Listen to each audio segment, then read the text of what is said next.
Okay, we'll get started. We'd like to welcome Cameron Champ into the interview room here at the Fortinet Championship. He's making his fourth start at this event and his first since winning in 2019. Cameron, I know you hated missing last year, but if we can get some thoughts on being back at Silverado. Yeah, super excited. Like I said, this is last time I was here. I had some very good moments, and this is kind of like my home event. Obviously, I'm based in Houston now, but I grew up Northern California, Sacramento. I've played. I feel like I played just about every golf course up and down the state. So, for me, this is about as close as home as I get, and it'll definitely be nice, to see my family out this week and see some of our close friends. So. And I know this event now means even more to you with Fortinet, your partnership with them. Yep. To help the Cameron Champ Foundation. What a special event there was yesterday, helping the youth in the area. If we can just get some comments on what that means to you and what you hope to achieve through that partnership. Yeah, like I said, obviously the tour and Fortinet was super generous to allow us to have our event yesterday. And again, it's a huge stepping stone for us. That's a huge deal, and we know that. And again, just super grateful for the opportunity. And again, yesterday was an amazing day. We had a great turnout, a huge support, from people we've known since I was younger to new supporters.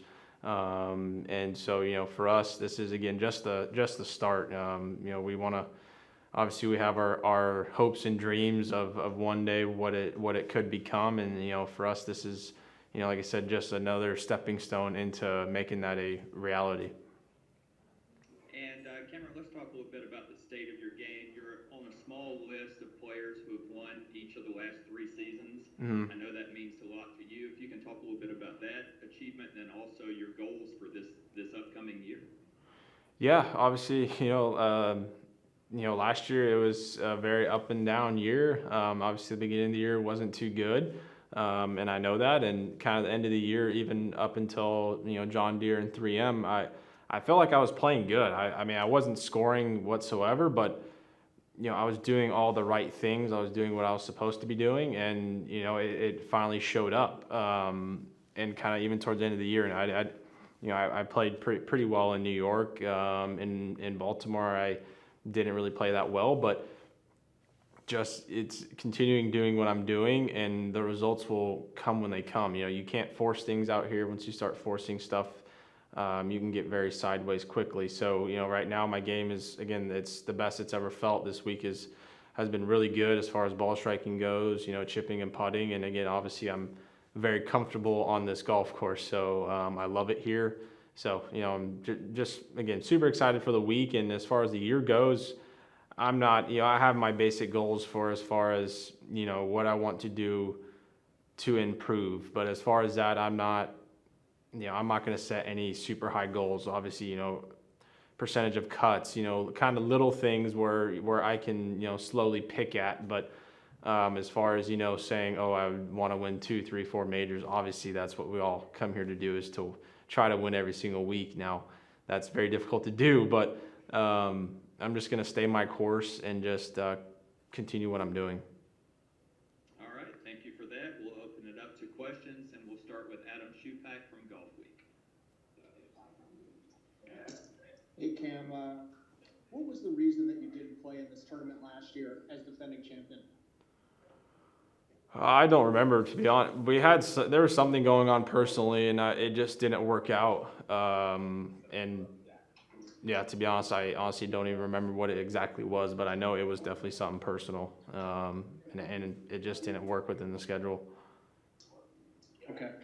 I noticed you posted something on social media about stopping at Foothill the other day. Can you tell me about getting back there and what that place means to you? Yeah, I flew in and kind of went and saw hung out with my parents a bit, and they got all packed up. And Hey, can you guys keep it down? And my dad had to stop by the course, and we just want to stop by and just see it. And again, I haven't been home, I mean, in 2 years, just because of COVID when all that happened. And then I was busy. We got back playing right away, and everybody just had to play. So I haven't been home in quite a while. So definitely want to go back and see it. And again, the course it's everything is going in the proper directions that we want it to. The course is improving. Obviously, finally now we're slowly starting to get, plans approved by the city, and there's many different sections that we have to get approved by in order, to build things. So it's been a slow process, but we have kind of everything drawn up, and now it's just about, like you said, getting everything approved and, start the construction. And then how does yesterday's Pro-Am factor into what you're trying to accomplish with your foundation? Like I said, it's huge. It's another step in achieving or doing something for others that we have dreamed of, that my family has. So for us, again, just to see the support year in and year out, and to see people who kind of believe in what we're doing and what we're trying to do back in Sacramento, and obviously throughout the country with the Mac Champ Invitational after my grandfather in Houston.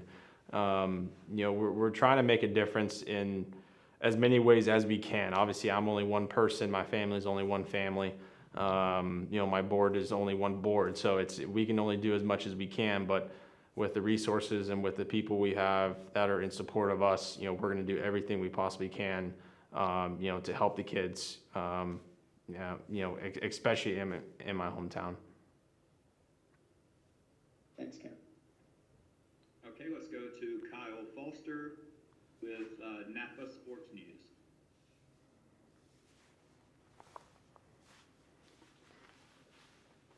Okay, Kyle, do you have a question?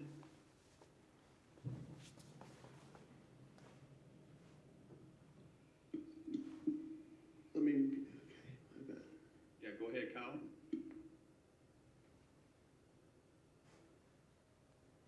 Okay, Cameron, while we're waiting on Kyle, we have a question submitted from Rex Hoggart with Golf Channel. Mm-hmm. He is wondering if you would consider a long drive competition, much like Bryson is going to do after the Ryder Cup. I mean, it would always be fun to do, but I mean, no, it's not something that I'm particularly interested in. I want to stick to what I know, and that's, for me personally, that would again be changing a few things within your swing and equipment and stuff like that. So, obviously it'd be a cool idea, for me, and would obviously be kind of fun, but right now it's just not the right thing for me to do right now, and I'm just gonna stay my course. Okay, let's go back to Adam Chupak. I'm just gonna ask some more questions about Foothill. What was your favorite thing about that place growing up? I think just it was a place my grandfather and I can go and play. At the time they had a program, and that was kind of with the rough patch, financially for my family at that age when I was there. 7, 8, 9. They had a program. It was like $200 a year for kids under 5 or 6 or something like that, and I could play as much as I wanted to. So after school, we'd go play as many holes as we could. I mean, I can still remember the push carts they had to the little snack shack they had, and we'd play as many holes as we could. And even to this day, some of those holes I couldn't even reach. And again, the max hole is maybe 115, 120 yards. So again, it's just a lot of good memories. And obviously to be able to acquire the place and to be able to, do what we're trying to do again for our community and the kids, it's kind of like a dream, and it's something that again we're going to keep pushing as hard as we can in order for that dream to become a reality. When did you officially acquire it? We did last summer. Gotta say last summer, and then like you said, when COVID hit, that was kind of a setback. So probably about a year and a half ago. So just under 2 years. And what have been the changes that you've been able to implement so far? Well, again, for us, it takes, again, to do something right now with the time we're in, especially in this state, it takes a lot longer. So obviously we got the course in great shape compared to what it was, as far as the amount of people we get out there, and the programs that my dad's doing as far as right now. it's great to see. So again, we finally kind of got over the barriers of, again, getting stuff approved and plans done and things like that. So it's taken quite a while, and 3 or 4 times longer than we thought it would. But I think we're, again, getting close to that final step, as far as, knocking stuff down and getting stuff rebuilt back up. So. Can you just explain what it was about, why it was so important for your grandfather, for you to get back to your community? My parents just did that at a young age. I used to help out charity events when I was starting at 9, 10 years, 11 years old. So it's just something that my dad, again, as an 11-year-old, you don't really understand what you're doing. Obviously, you know what that event is, but you don't know the magnitude of it and what it does for others. So for me as a kid, it kind of helped me, ingrain me in a way that it made it to where it became my passion, and it's something that I love. I love helping others. I love doing more for others than myself. I've kind of always been that way, even with family or back home. It could be something small. So that's just kind of who I am, and it's who I will always be, and who my family will always be. So again, like I said, I'll use as many resources, as much of my time to be able to make it happen. And lastly for me, what was your fondest memory from winning this tournament in 2019? Yeah, I just think the magnitude of, I didn't really care to be here, to be honest. So it was, again, Thursday I showed up.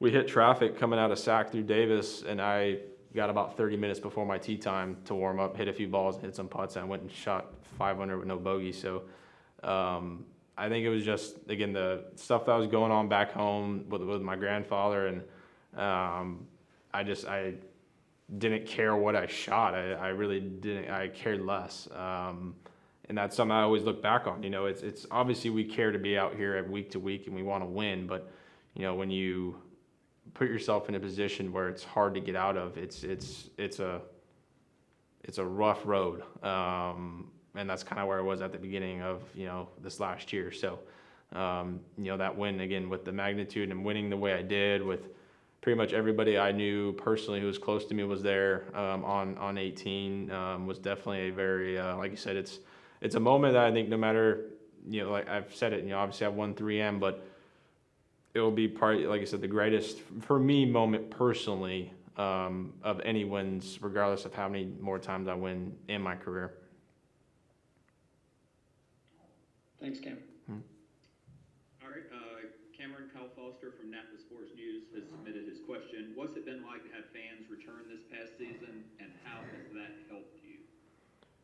Yeah, I think all of us, we miss them and we don't, to be honest. So I remember when we got back, kind of started after COVID, and yeah, it was definitely weird. I mean, there's nobody there. It's just kind of like we're just out playing to play. So definitely having fans, again, builds the energy and the excitement within the event. You kind of feed off that stuff. So for that time being, I remember at Harding Park, I got myself kind of in there a little bit, and there's I made a few putts that there'd be stands there, make a 40-footer to get within one or to tie the lead. You get a big roar. It kind of uplifts you and gives you even more energy, and you feed off that. So I think a lot of us definitely miss that aspect, of when you're playing well, the crowd definitely kind of feeds into you and gives you a little more excitement and a little more push. And so, yeah. All right. Well, I appreciate that, and we appreciate your time today, Cameron. Best of luck this week. Thank you. Yep. Thank you, sir.